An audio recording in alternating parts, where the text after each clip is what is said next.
Hey, it's Joe West from the West Barn with Mike Shimshack. Today we've got mixer extraordinaire from Nashville, Reid Shippen. You know his work all over the planet, not just out of Nashville, but all over. He's a Grammy Award winner, an ACM Award winner. He's worked with artists, mixed records for Kenny Chesney, Shania Twain, Jonas Brothers, Toby Keith, Zac Brown, Kelsey Ballerini, Steven Tyler, One Republic, Death Cab for Cutie, Cage the Elephant, Jonas Brothers, Mark Broussard, Eric Church, Robert Randolph, Flyleaf, on and on. Switchfoot, it goes on and on and on. What I think is interesting about that list is it isn't just that whole Nashville crew that you expect to see Nashville guys doing. It is, it's all over, which is cool. I got turned on to Reid years ago. I was mixing a record for, Mark Harris, maybe? Mark Harris. And I mixed half of it and you mixed half of it. And I got to hear your mixes. And I remember thinking, man, I got to step it up. That's funny. It sounded so good. It had such a sound, you know, and that's what I always loved from mix engineers is when you get a guy who has a sound and it's like, it just feels right. You can't put your finger on anything about it, but it feels right. It has that magic sauce on it. And you've got it, Thanks. man. So welcome Appreciate to the program, Reid. Thanks for having me. He's at his studio right now. He's pointed at a beautiful picture, but he's got an SSL in that room. I think it's a 4000. Am I correct? Yeah, it's a 4K.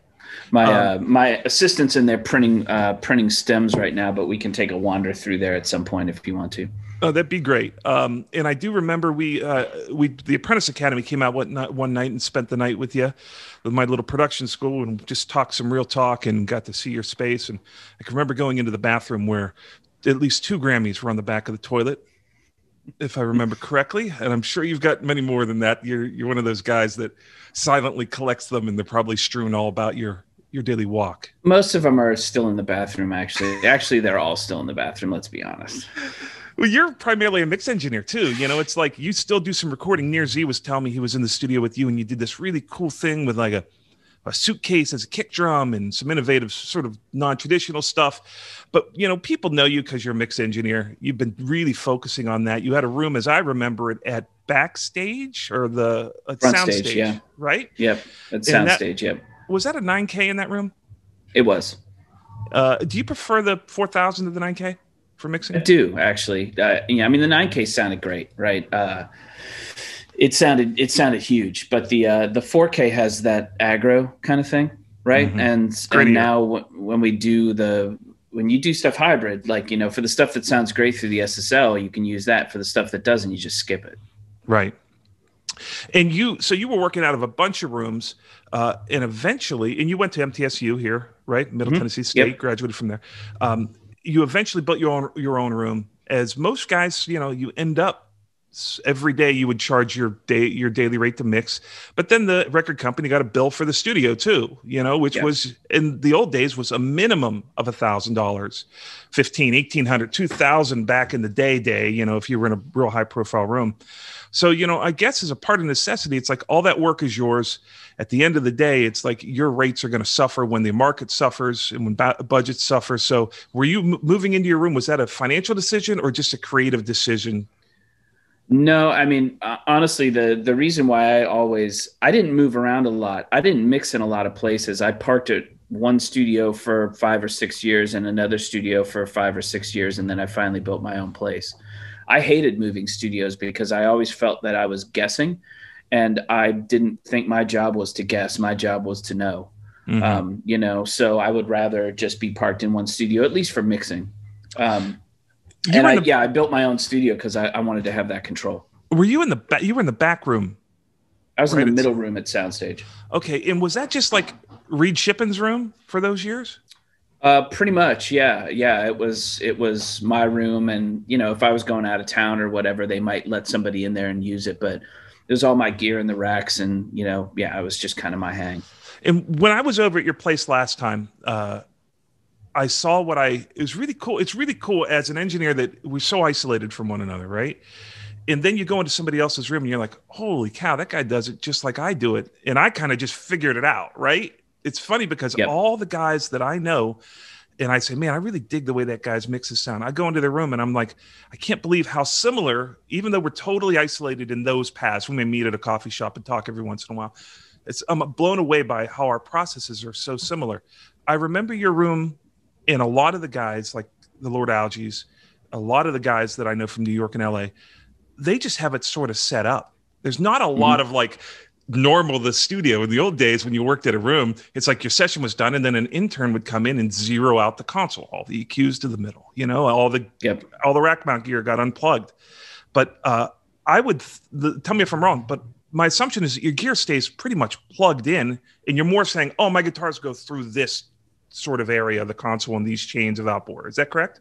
Yeah, or they don't. I mean, you know, like the A Million Monkeys on a Million Typewriters will eventually get you Hamlet. I think everybody who really gets serious about this, you know, digs in, and you start to see things kind of average toward the middle. And you know, or we just try and copy guys like CLA.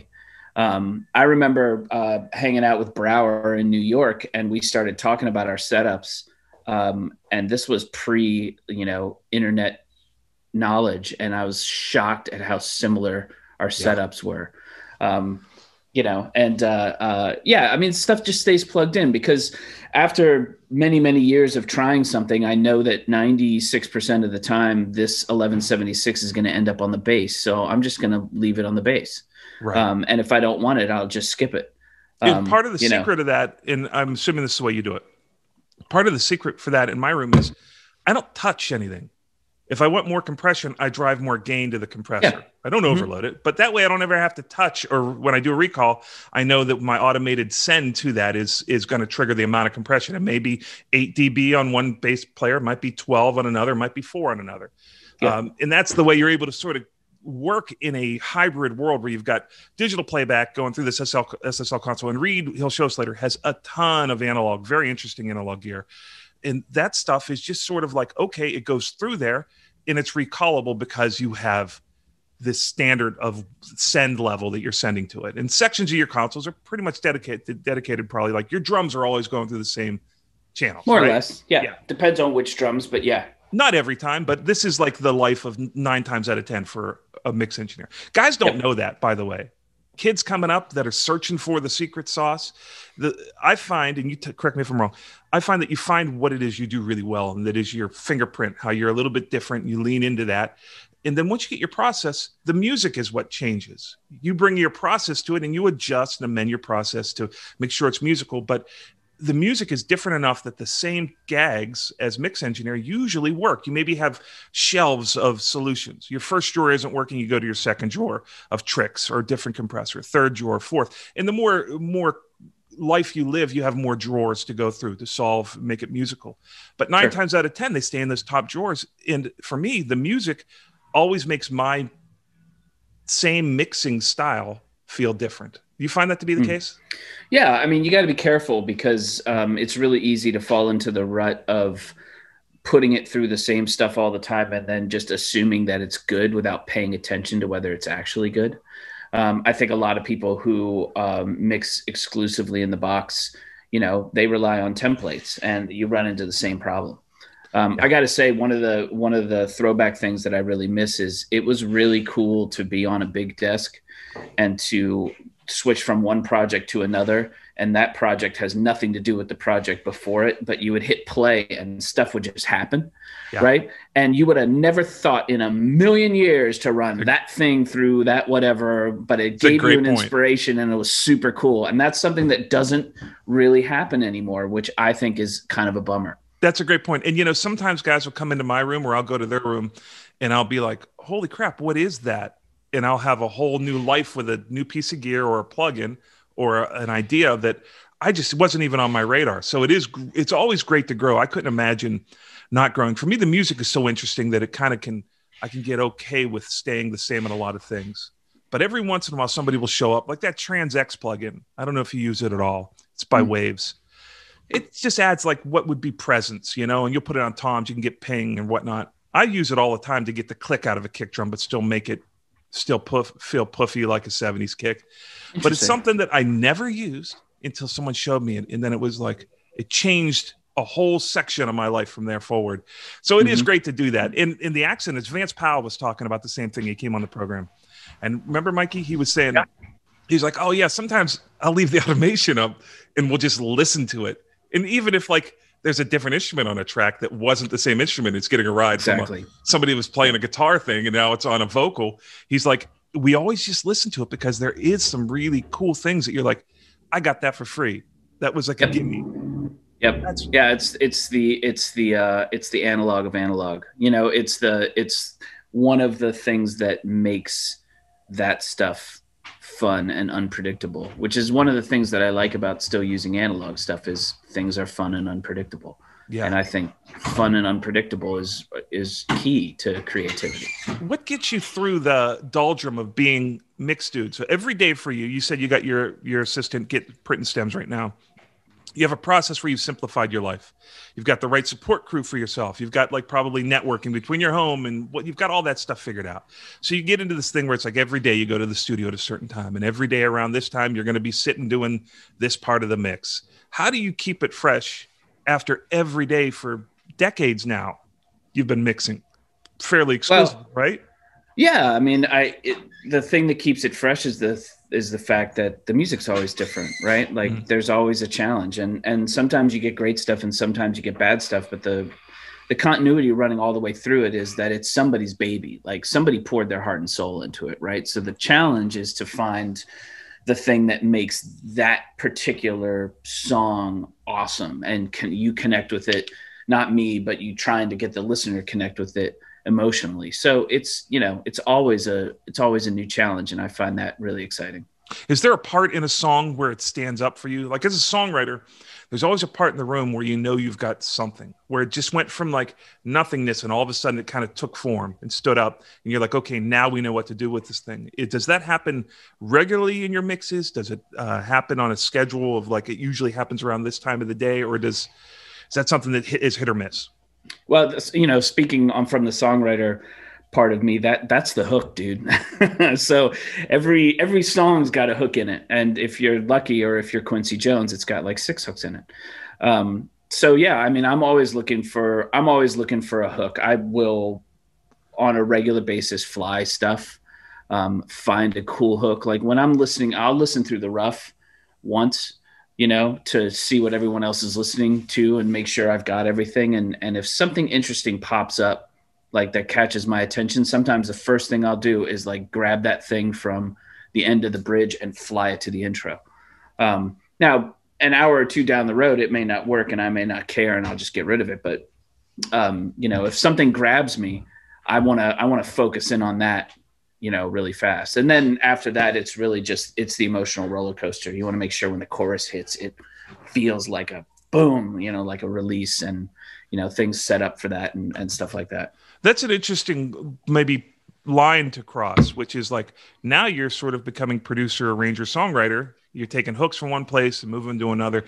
There's a leap there that has to be like, it takes a little bit of balls to make the decision to send something back to a client that was not what they sent to you in regards to arrangement. Is that something that, I mean, you've grown into that.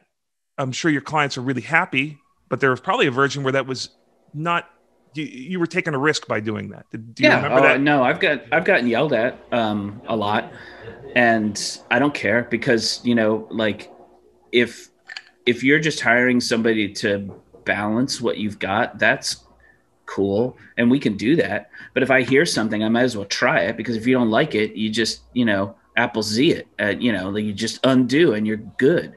Yeah. Like, why not try something? I mean, all of the great records that I've worked on are with people who are showing up to make sure that the song is the best that it can be.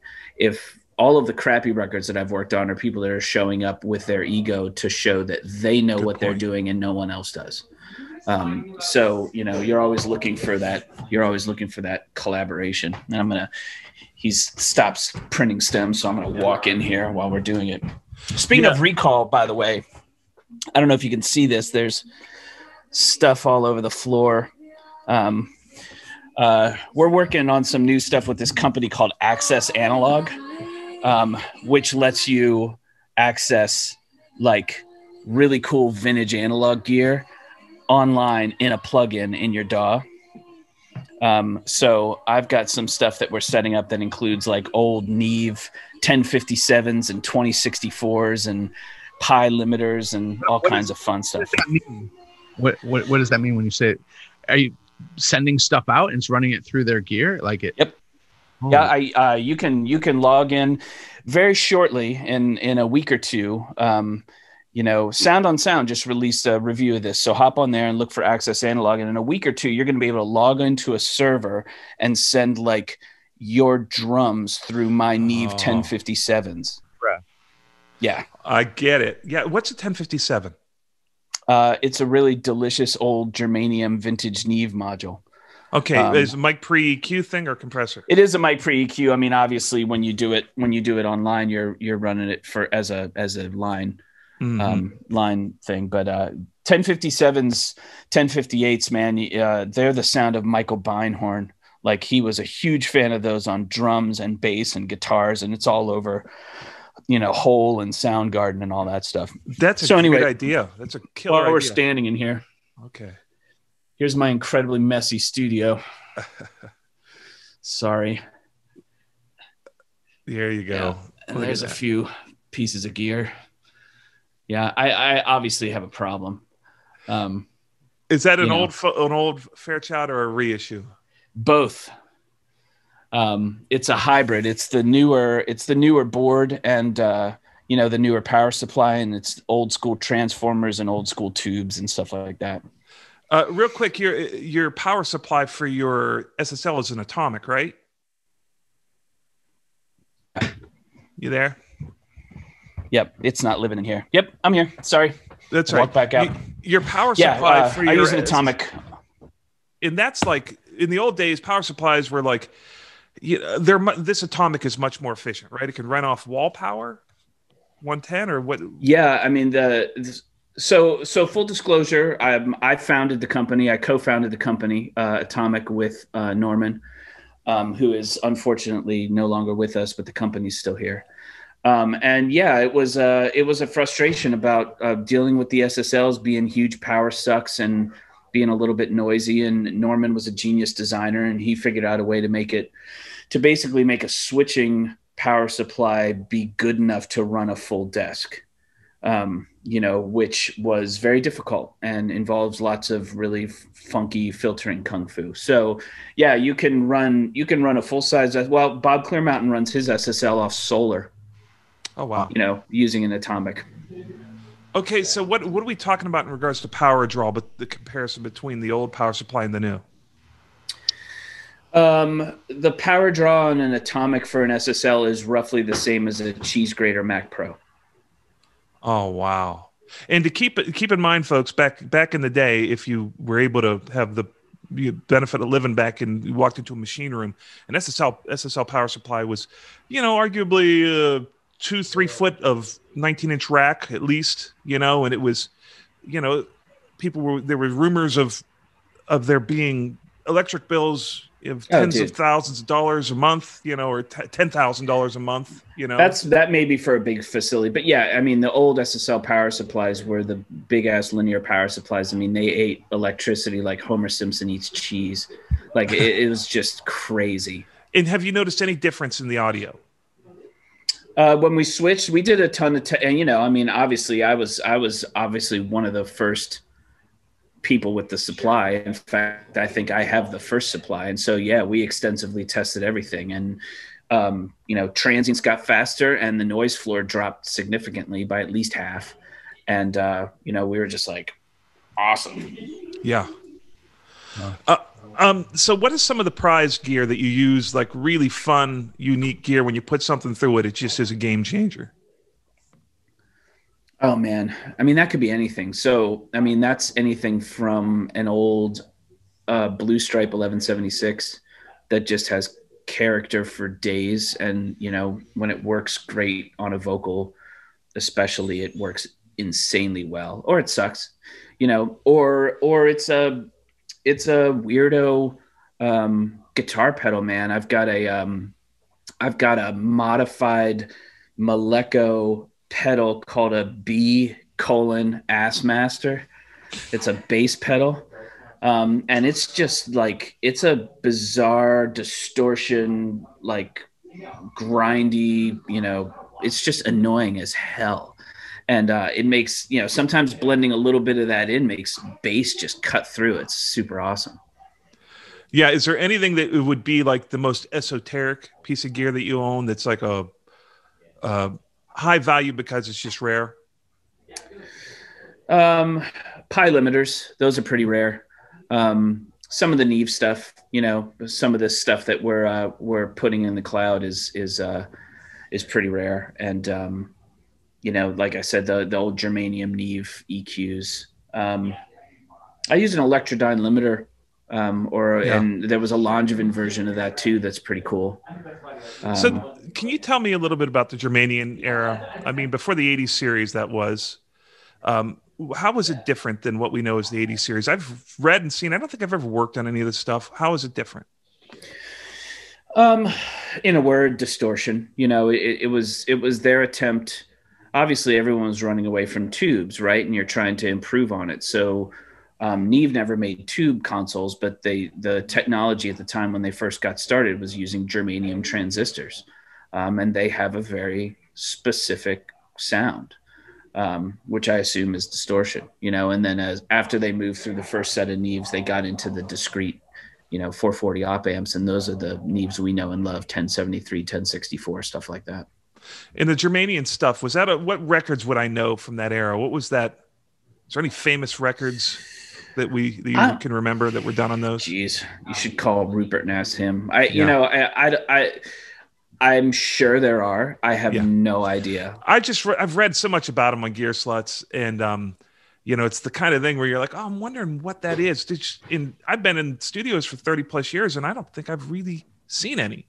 It's just goes to show you how rare they are.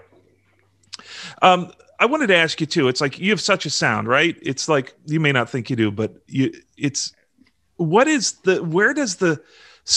up faders. We all bring them up, but then you listen to other people's mixes and you're like, there's such a thing going on there.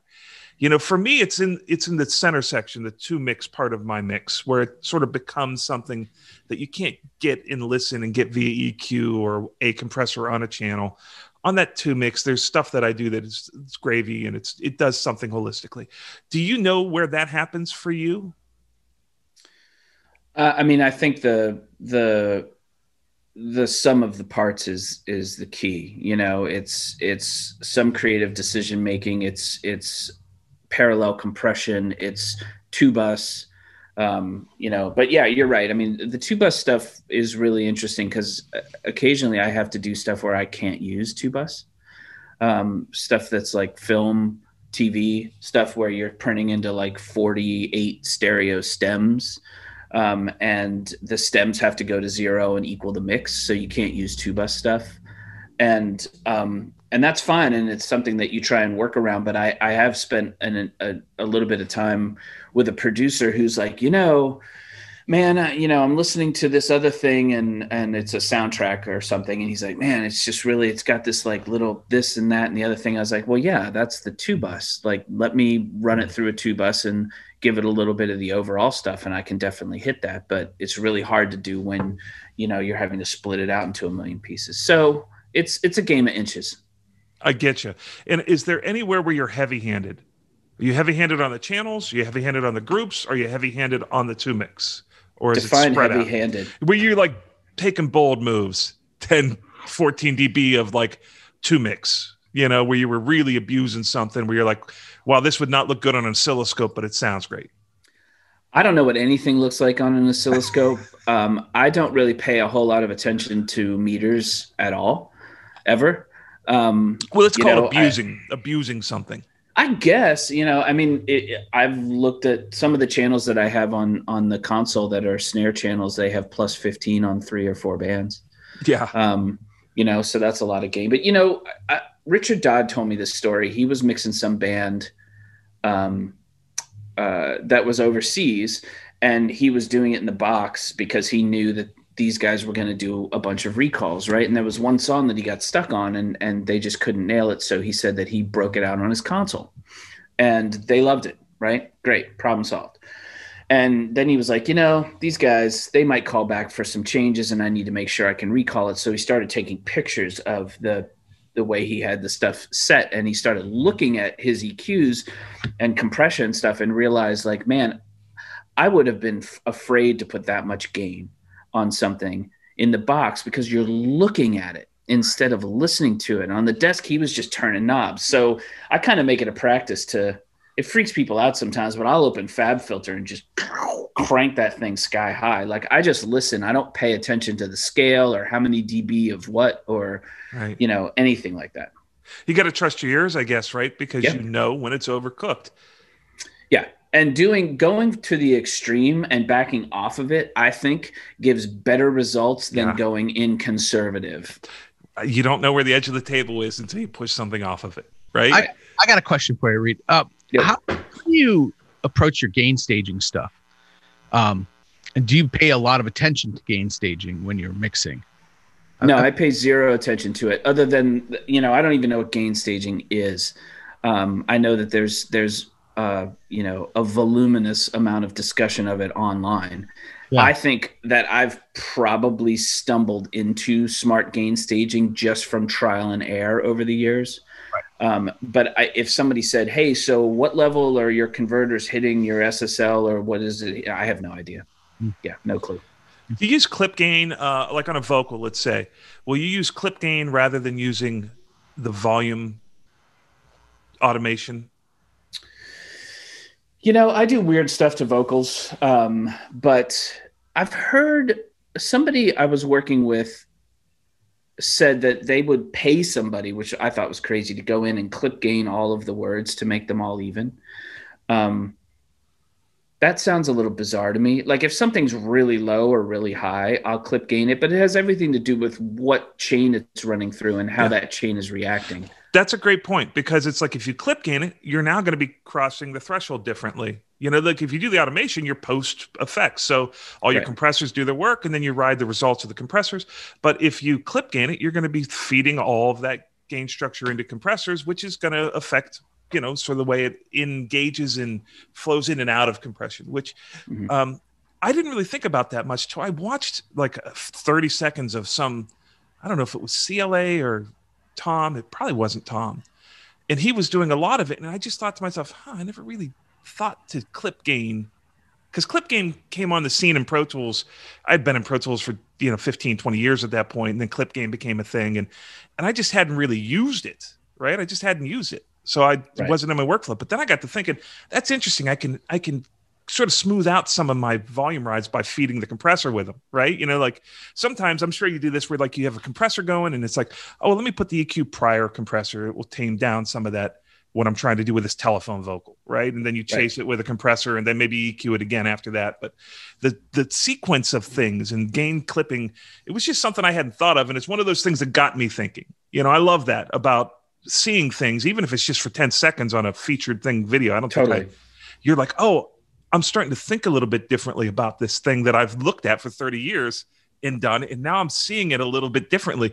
I love the YouTube and the music community for that, because you do get set in these ruts of, this is how I deal with my bass, and you don't even realize you're doing it. But after 30 years of it, it's like you're not even thinking, you're just doing it, the same thing over and over. And sometimes a fresh perspective or a concept, you start to see around the sides of something a little bit more and get it's always great to get inspired by something that somebody else is doing. What does that for you? Do you do that? Do you get a lot of that online, through discussion, through artists coming in?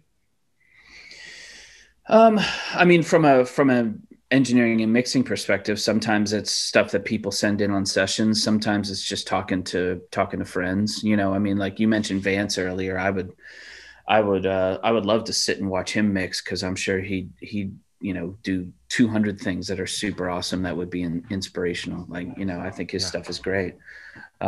Sometimes it's talking to my buddy down the hall, Pete Lyman at Infrasonic, about mastering, because mastering's a whole different approach, but it kind of gets you thinking about different processes. Yeah. Yeah. So we had Jeff Giuliano on, and he was talking about the death of the rough mix that comes in, the rough mix that everyone at the label and publishing company and songwriters have been referencing for a year, that doesn't sound good and nobody likes it. but it's loud as shit. And there's always something about the rough mix that they're busting your balls about whenever you finish your mix, right? Yeah. What's your thoughts? How do you manage that stuff? Fuck your rough mix. I fucking hate it. You know, I mean, from a human perspective, I get it, right? So you fall in love with a song, right? You're going to listen, especially on these major label things, they're going to listen to 100 songs, right? And they're going to end up narrowing it down to 12 or 20 or 10 or whatever. And you fall in love with these songs, and you get used to hearing that song in that context, and it gives you that emotional reaction. So when somebody hands you something that doesn't sound like the thing that you fell in love with, your initial reaction is, whoa, wait, what happened? Right?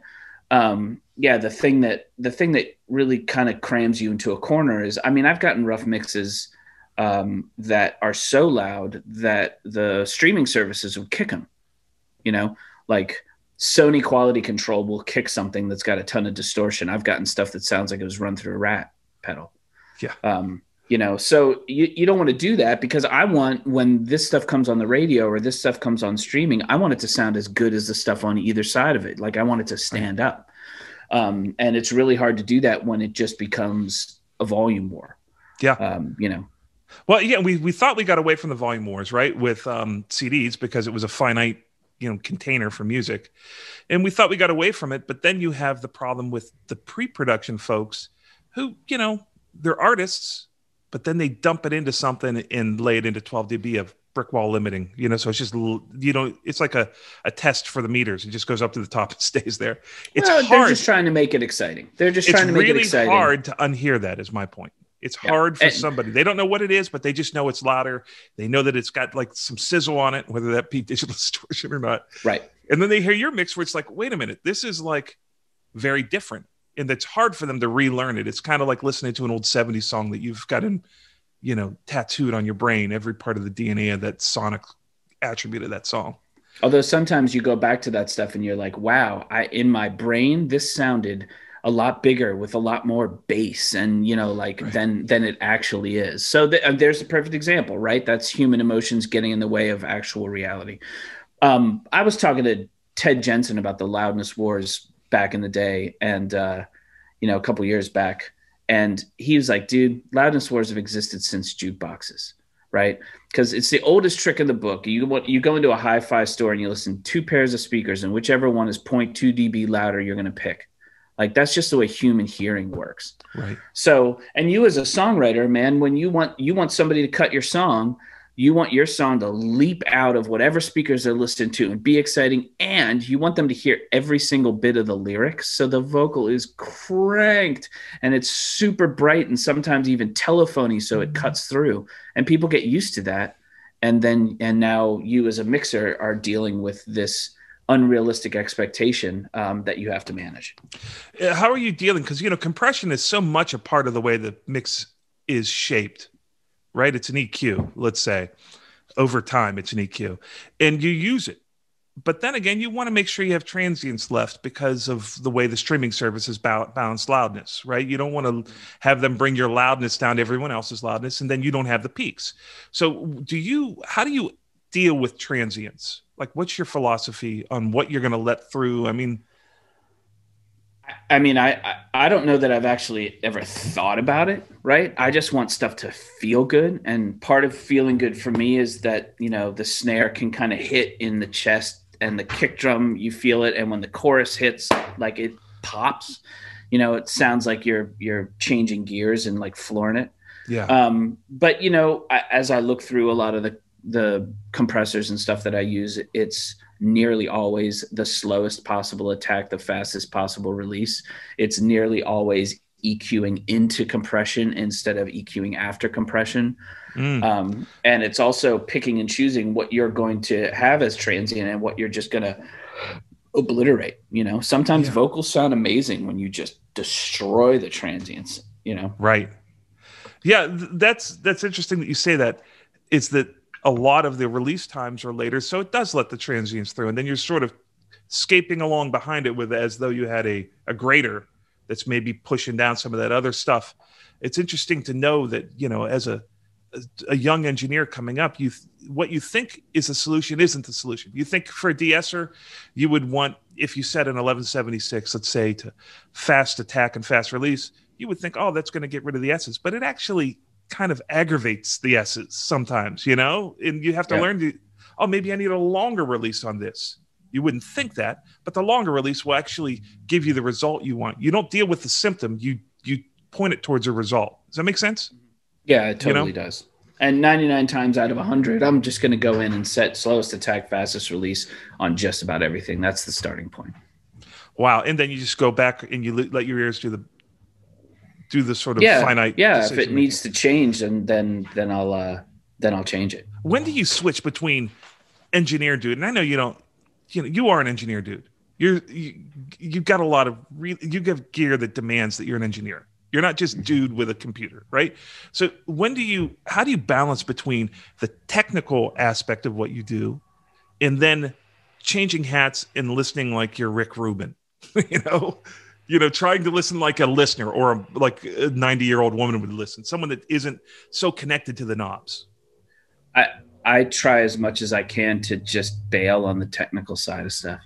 Like I just ignore it as much as humanly possible. Like I want to listen for the song. I want to listen for the hooks. I want to listen for the vocal being personal and connecting. And I just try and make it feel as good as possible. I bet you a lot of that stuff for you is like muscle memory too, though. It's like you're not even knowing. You're so focused on the creative aspect of the results that you want that you're not even realizing, but it's like riding a bicycle for you to be reaching over and grabbing a release knob. You're feeling it more than you're thinking about it, probably. Yeah, it's totally. I don't know why sometimes there's decisions that I make just on the fly, and you're like, I never stop to think about why I make those. But yeah, I mean, it's years of trial and error, years of failing. Yeah, it's how you learn everything is by screwing it up over and over. And when you're doing this, like when you're working on a mix, when do you know that you're about to be done with it? When do you feel like, okay, we see the barn here, we're heading home? Well, sometimes you're never done with it, right? Like they say, great art is never completed; it's merely abandoned. I think we run into that every once in a while.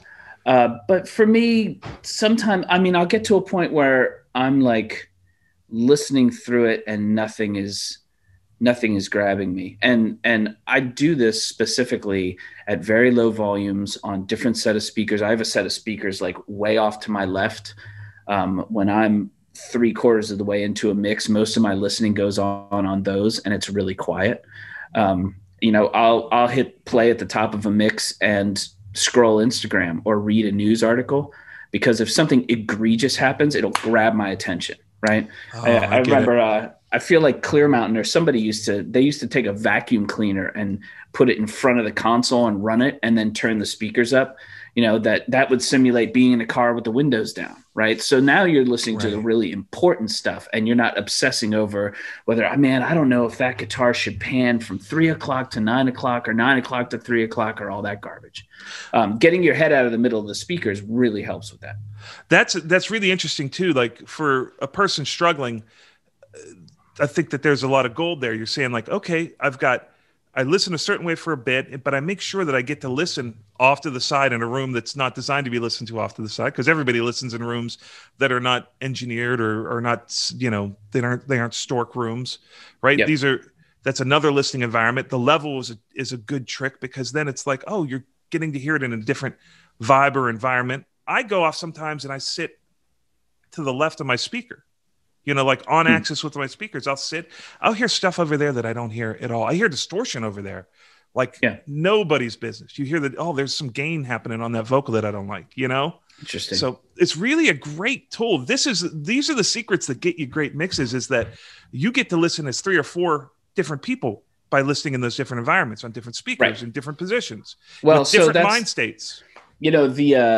It's just perspective, right? And as we all know, the biggest perspective shifter is when you're finished a mix and the client comes in, and as soon as they walk in, sit down, and you hit play, 30 seconds in, you hear 5 things that you missed. That's so true. That just frustrates the hell out of me, because it happens all the time. But what it really is it's your psychology shifting perspective, right? So that's why it's really important to have a crappy little pair of speakers and listen on headphones, or when you're listening on headphones, listen on speakers. Some people love taking it to the car. I just did some Carrie Underwood stuff, and that producer, like, he absolutely has to listen to in his car. So does Chesney. Some people want to listen on the earbuds, right? Because I mean, millions and millions of people listen to music on these, on the AirPods. Or on an iPhone. Yeah, or crank the speakers and go to the bathroom, or, you know, like whatever. Anything to like shift it. Dude, this is money. This is something that no one would necessarily sit down and talk about in a tutorial, right? This isn't the stuff you get when people do a mix review. They don't really get into this part of it, but it really will change. You'll make so many more decisions by these listening environments. And even the way you were saying, scrolling through Facebook, I'll sometimes just take a Sharpie and write a J from my name and fill it in. Just anything to get myself off of the speakers. You know? Also get up and walk around and go walk around the block, or you know, another thing that is great is stop working on that thing and listen to something else. Yeah. You know, and then when you go back, like, boom, all of a sudden you'll be like, oh, brilliant. I didn't realize that. Yeah. How often do you take ear breaks? What? No, I'm just kidding. You know, I guess a lot. Yeah, you can't just sit there and listen to something over and over and over and over again. So, you know, you just hit stop. You know, I think we would all do better health-wise, both physically and mentally, if we made it a point to stand up and walk around and, you know, do stuff like that. This thing, the Apple Watch, is great because it'll remind you, hey, stand up. Hey, you know, take 30 seconds and breathe, stuff like that. I think that's hey, turn the bass down. Yeah, exactly. Turn the speakers down. So I don't know, probably dozens of little ones a day. Yeah. Walk us through a normal day. You get up, when are you at the studio? What happens before you get there? When you sit down, when you start a mix, when do you usually end up heading towards the end of a mix? Oh yeah. I mean, I get up really early in the morning, like 5:30. And I do, you know, I do emails. I catch up on the news. I'll go work out. You know, go get healthy. And then I'll try and hit the studio. I mean, it really depends. It depends on what I'm doing in the morning. You know, but I'll try and hit the studio and work between. I mean, it's been later more recently. My assistants can hear me saying this and laugh, but you know, in my heart, I would love to be there at like 10 o'clock to 6 o'clock. And I don't take lunch breaks. You know, I'd rather just bring food and work and, you know, just kind of lock in and concentrate. So let's say 10 to 6. Is that usually, we're dealing with the aggregate of your life, is it usually a song a day, 10 to 6? Yeah, if somebody says, let's do this record, how long is it going to take? I'll say a song a day. It usually goes a little bit faster than that, but you never know. I mean, some stuff you fight with and some stuff comes together really quick. And it's like, I don't even bother thinking about that. I just kind of let it happen. And sometimes the acoustic guitar, fiddle, and shaker takes as long as a massive mix. Yeah, you know? True. Yeah, it's funny. You know, people are like, hey man, this is just like an acoustic piano, right, you know, vocal and maybe one or two other things, like, you know, can we do this for like less money? I was like, well, as long as we can do the one with 250 tracks for a lot more money, then sure. You know, I think the sparse stuff is harder, man. There's nowhere to hide. Yeah. Tell them they don't get anything about 10K. It's like everything was 10 kilohertz, 10,000 K. Right. It's $1 a kilohertz after that. Yeah. Yeah. So you're running, so people know you're running Pro Tools as a playback system into the SSL. So when you're mixing these records, let's say you get it in at 10 and by 4 you've printed, you're like, do you call up the next song? Mm-hmm. Or if you get burned out, do you call up the next song? And then how easy is it for you in your hybrid world? Because you're barely hybrid. I mean, I know you're doing a ton of stuff in Pro Tools, but you know, you're like the heaviest analog side of the hybrid, you know, of some of the folks, you know, just about anybody doing this right now. So how easy is it for you to say, oh, I'm going to just jump onto this next song, I'll jump back to this one? What's your transition time like? It's instant. Like I can walk in on a Friday, somebody can come in at 10 o'clock and we'll do revisions on 10 mixes and be done by 4. Okay. depending on how much they want to screw around with it. That seems impossible when you look at a studio like yours, but it really is the philosophy of how your routing is and your gain staging, and you're keeping it consistent from Pro Tools feeding all these things. Yeah, or you just print stuff, right? Like that bass pedal I was talking about. If that works really great on the bass, I'll just print it, and now it's in Pro Tools, and I don't have to sweat it. Yeah, I mean, you can print a lot of stuff, because if I like it, most of the time it's working, right? If somebody else doesn't like it, then I'll just start over. I'm not going to let's move it. Maybe if they really hate the way the bass sounds, moving the bass 2% isn't going to change anything, right. For most people. So I'd rather just reapproach it. Yeah, that's a great point. I can remember the old days, someone would say, hey, I need a little more vocal. And me, as the younger version of myself, would raise it half a dB in the automation, go into the raise half a dB. They need to hear, when someone tells me they want the vocal louder, it's a minimum of a dB and a half to 2 That's dB funny. For them to get a result that they're going to be able to say back to me, right? Do you find that to be the case or no? It depends on the person.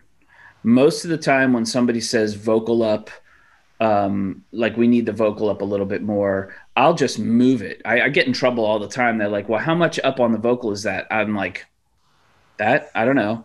I just moved it. But a lot of times when we print vocal up, we'll print 0.7, right. Stuff like that. Because generally you're in the ballpark. That being said, I got a project that I'm about to start in a week or two, and this guy can hear 1/10 of a dB.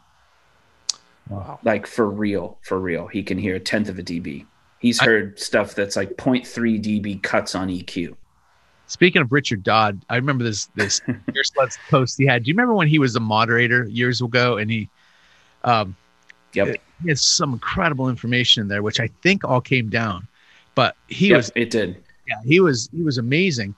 And he had one thing that he said, if anybody asks you to raise the vocal 0.3 dB, your job is to laugh at them like it's the funniest thing you've ever heard in your life. It's true. I think it's the context. Alison Krauss can hear 0.3 dB moves on her vocal all day long, right? She's that tuned in to all of that stuff. So that being said, when you do rides on an SSL, especially the old school VCA automation, a lot of times you thought you were moving it a little bit, and if you had actually hooked it up to a meter, you were moving it a lot. Yeah. So do you keep your faders at 0 and do the automation in Pro Tools, or are you doing it on the faders? Okay. Yeah. So you try to keep the faders locked off. Yeah, well, and to be completely honest, I wish I had kept them at 0. I keep them wherever they were when the computer decided to stop responding to the faders. So I just put duct tape on them, and there we go. So your whole world lives in Pro Tools from an automation standpoint. You're not using any of the SSL go-to executes. Yeah, no, it's just better that way, right? Mm-hmm. It's just easier to, it's just easier when somebody says, can we get backgrounds up? You can just go in and just raise the backgrounds by, a dB and a half, and there you go, backgrounds up. Right. Once you finish a record and you deliver all the parts for it, and parts, for those who don't know, might be stems, vocal onlys, TV tracks, vocal up, vocal down versions, all this stuff. And you deliver that drive to the label or to whoever. Let's say you're doing an indie artist. Do you have a policy? Bring your drive in, offload the media to them, and then it's I have no responsibility. I'll keep it as long as my drives work, kind of deal. How do you deal with that? Yeah, it's not my IP, right? So it's not my responsibility to be the caretaker of the IP. It's getting easier and easier now. A lot of times we're just uploading stuff to Viva, and they'll verify, and it's on a server, and it's fantastic. It's great to turn in stuff to Viva. But I'll leave. I have a big RAID. It'll sit on it for a while, because you never know when something's gonna get screwed up, and you want to be the good guy who's right. Yeah, man, let me see if I can dig that up for you. My goodness. There's no guarantees outside of 6 or 9 months, but yeah. What a rock star moment where it's gone and you show up with it. They love you. Yeah, sure. Then that's kind of the gig, right? Taking care of people is the gig. Yeah. Great point, dude. Great point. And so, oh man, I lost my train of thought. I had a brilliant question for you. Oh, well, shoot, dude, I can't remember. Oh, here it is. So it's got to be difficult for you when you want to upgrade and change out converters, or you want to, God forbid, put a different console in there. It's got consequence to the last 15 years of records you mixed, because if there's ever some reason someone wants to come back and do work on something and get back a recall, you've got to really think about how you forward plan your studio, I guess. You kind of do. But, you know, I mean, I've had stuff where people want to recall it in Pro Tools, you know, or they want to recall it years later, and you open the Pro Tools file and all the plugin settings are gone, or these plugins aren't compatible with OS 10.15. It's only compatible up through, you know, OS 10.2, or, I mean, it's a crapshoot, right? Also, it's music, right? You can't keep revising it forever and ever and ever. At some point, like Steve Jobs said, great artists ship, like get it out into the world. If somebody comes back 3 years later and needs stems, like we do this all the time, they need stems for live. Well, you don't need the mix for live. You need the stems for the stuff that you're not playing on the stage, and you need to make sure they're not screwed up and they're relatively balanced, and we can create that. Yeah. You know, I've only had once or twice in a blue moon have I had to go back and like try and recreate something because it wouldn't come back, or I didn't have a piece of gear, or the plugins didn't exist anymore, or stuff like that. Yeah. You know? What interfaces are you using right now? Mostly Burl. Okay. Because that's also a thing. You swap it out, then it's going to, you know, you've got a whole new paradigm going forward from that point. Gains, you know. Yeah, but I mean, a hit song's still a hit song. No, I get it. I get it. I'm just thinking tweak. Like, you know, just the output, you know, the gain coming off of the IO into your console. It's different. It's going to be different, but that's okay. You know, don't fear different, I guess. This is the sign of it. This is a sign of a person that's confident in their artist, because it doesn't matter. I'll just make new art. I'll just do it again. Sure. You know, and hopefully do it better. So many people freak out about like, oh, is that exactly the same? And it's like, if it isn't, that's okay. We'll figure it out. Well, I mean, we keep invoking Richard Dodd, but he figured out a long time ago that even Pro Tools recalls are not exactly the same. Now, it's probably better now. That was back in the day when they actually did sound different. But we've brought stuff up. I brought stuff up in Pro Tools, and for some reason, something's changed. Somebody upgraded a plugin, and we are in the era now of, I love reading on a Kindle because I can carry all the books in one little thing, and it's really easy to hold it. If you're reading like a 700-page novel, it's really difficult, but on a Kindle, it's really easy. There's no guarantee that what I have on that Kindle now is going to be there 2 years from now. Yeah. They could change the text, right? There's no guarantee that the subscription to whatever plugin package that you have now, 3 years from now, that those plugins are going to work the same, sound the same, even be there. Yeah, you're right. You know, so you know, it's kind of a crapshoot anyway. I mean, obviously, you don't want to make it hard on yourself, but you know, don't go crazy about it either. I swear that I can hear a difference between the input to the track I bounce to and the playback, and I don't know if that's psychosomatic, but I swear I can tell a difference of the playback after I print it than on my monitoring through the input. Well, I remember Ciccarelli wouldn't let people consolidate audio because he said it sounded different. If you really want to go down the rabbit hole on that, it's really easy. You know, like you can null null digital audio and find out if it's the same or not. But you can't null. I guess you can null the input. Mm-hmm. Yeah, you can null the input. You know. Yeah. Well, awesome, dude. Great talk. Let's talk real quick about your nonprofit. Yeah, cool. Such an interesting concept. Well, thanks. You know, when you get lucky enough to have some success, especially in the music business, it's my opinion that it's on you to send the elevator back down, right? So me and Ross were talking about helping some kids out in his former high school, and going in there and interacting with those kids and giving them tools for music creation, and seeing how it, you know, literally changed the way they saw school and they saw themselves, and you know, they saw what they do in their lives. made us say, man, if we could do this for a bunch of other people, that would be great. So we started songfarm.org, to just get creative tools to kids in schools, especially underprivileged schools. Music, art, all of that stuff is really not being paid attention to in a lot of our public schools. And the simple fact is kids do better in school or in life when they have an artistic output. So we're working really hard with some great partners and a ton of stuff with Save the Music. They've been amazing. Gibson, a bunch of great manufacturers that have helped us out, Sweetwater and Presonus and Audio-Technica and UA, and just getting tools in kids' hands. In my mind, I think what would be super awesome is if you could go to the library and just like checking out a book, you could check out a briefcase and take it to a corner table or to study hall or to your house and just work on music and, or podcasting or video editing or anything you can do to be creative and grow in that area. So that's what we're trying to do. That's awesome. It's tough. Charity is tough. Especially now, people don't have a lot of dough. You got to have money to keep it going. But, you see these kids' lives change and you're just like, this is great. So it's an inspiration. That's great. Any other links you've got? What's your webpage? Is it reidshippen.com or no? It's like Rocket Lemon. Robotlemon.com. Oh. All right. Anything else? Facebook, Instagram.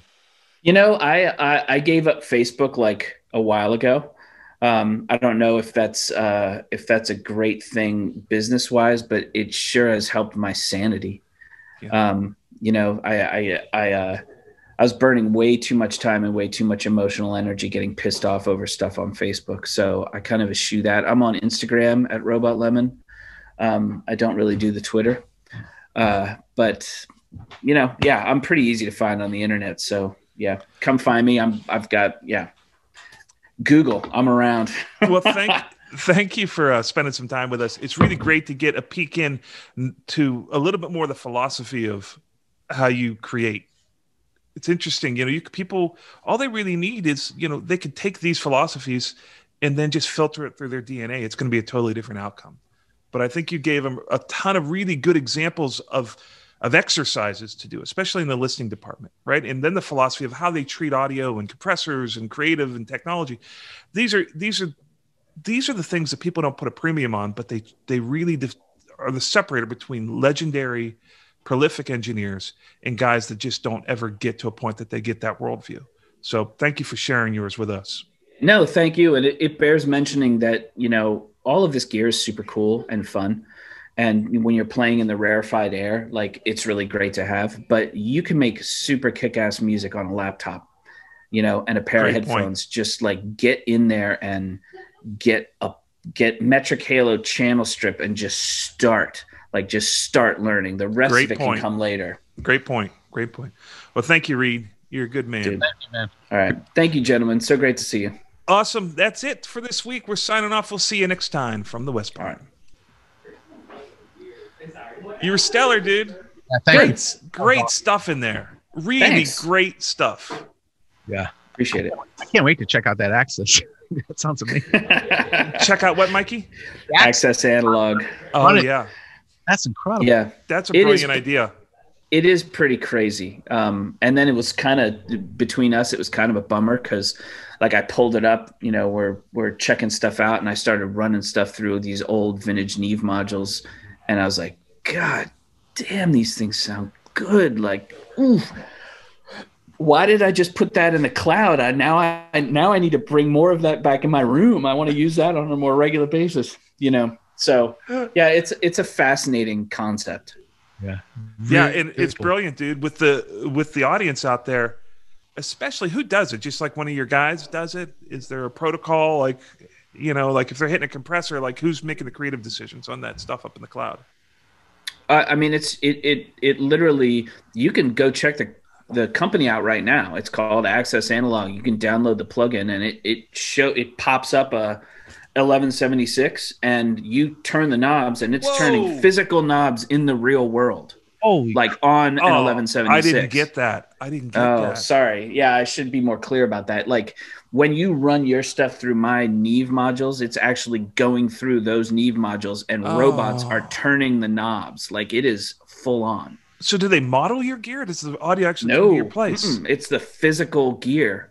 It is literally the physical gear. That's insane. Wait a minute. There's actually like... Yep. In what? They've got some rig at your place that can fit all the knobs and all the gear you're going to run it through? Yep. That's insane. It is insane. It's robots basically sitting there. If you change the EQ on the Neve, it goes kick. I've seen this. I've seen this, yeah. And I thought it was freaky when I saw it. It's crazy. It's tough to scale, obviously, because if I'm using my Neve module, you can't. But you can book it, and you can log in, and it's just there. It's wild. That is wild. And then how does the audio get to you and in sync? And once they decide, then they print it? I mean, so are they in a Zoom session? How do they get to hear the audio? Plug in. It's literally just a plug-in in Pro Tools. You plug in, you pick the gear just as you would pick like something in, this, what is it? Sound Toys, where you could pick different pieces of gear. It's kind of that vibe. You can pick whatever you want to run it through, and then it just runs. Certain platforms are happier than others as far as delay compensation, because as you know, Pro Tools is kind of still lagging in the delay compensation realm. So Pro Tools, there can be a bit of a lag, and what I end up doing is I listen through it and then I print it. That's wild. Do you ever come into your own control room and there's robots working? You're like, oh, I'm sorry. Back out. That's coming, right? That's coming. I didn't want to interrupt you guys. I'm sorry. Yeah, awesome, it's inevitable. Dude. Well, thank you so much. It's been a good hang. We might want to come out too. We've been doing some studio tours. We did Vance's place. We went up and did Latanzi's place with all those consoles in one room. What else have we done, Mikey? Well, here's what I'm going to walk down the hallway for a second, because here's a place that you definitely need to come and check out. This will geek you out. I wanted to see your room anyways, man, for a long time. Oh, wow. Oh, you got a lathe. Holy I don't. This is Infrasonic Mastering. This is Pete Lyman. I'll pan around this room. It's impossible to fit all the Grammys that he's won on like 3 or 4 walls, but and he's got such an attitude about it too. What's up? Hey, there's Pete. So hey, this is is Infrasonic's big time mastering room. This is the A room, and anything that Vance Powell is mixing is going to eventually end up here. Got it. So that's you guys wild, should come dude. by. We got to come by and do one. They air separate episodes. Oh, look at that. He's got a Mara machine. 1979. Yeah. That was the other one. Yeah, we went out to 1979 and shot a. We don't really air them as episodes because they're so visual. So they don't go on the podcast, but they go on the YouTube channel. Yeah. So you guys should come out and hang out with him. Like, it's awesome, dude. Let me it's fascinating. We talked about some cool stuff in the wrap up here. I'm gonna make sure. I know you said something was off the record. I'll make sure that I get that out, and I'll hit you up with any questions about. Did I say off the record? I thought you said Here's here's a set of Neve modules with robots on the front. Oh my goodness. We have to edit that part in. So we'll figure this out. Check out the Sound on Sound article. It's pretty interesting. Yeah, that's wild, dude. All right, I'll send you a little clip to make sure you're okay with the add-on stuff after we signed off. But okay, cool. All right, be well. Awesome. Thanks, guys. Bye-bye. Later.